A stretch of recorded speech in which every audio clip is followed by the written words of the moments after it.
Hari ini ulang tahunnya almarhum.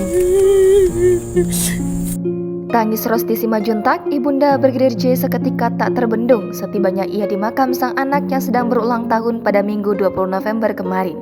Rosti meratapi nasib tragis anaknya yang harus kehilangan nyawa di tangan atasannya sendiri. Diketahui, Brigadir J lahir di kota Jambi pada 20 November 1994. Keluarga Yosua memperingati hari ulang tahun Yosua Huta Barat dengan berziarah ke makam korban, tepat di hari ulang tahunnya pada Minggu 20 November kemarin.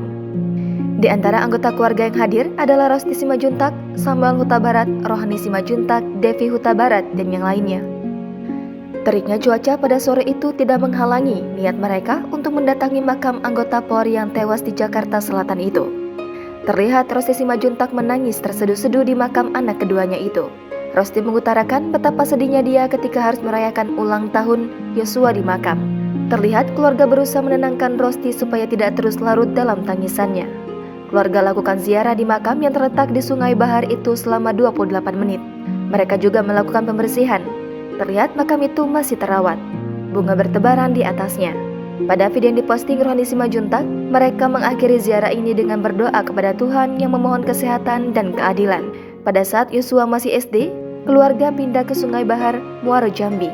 Brigadir J menyelesaikan pendidikan dari SD hingga SMA di sana, hingga akhirnya daftar polisi di SPN Jambi dan dinyatakan lulus.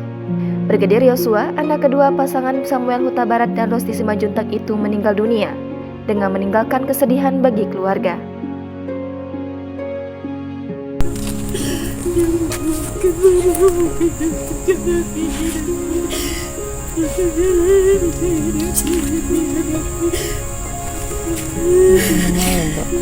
Lumayan di sini.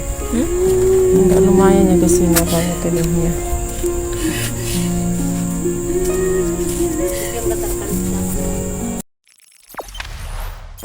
Jangan lupa subscribe, share, komen, dan like ya.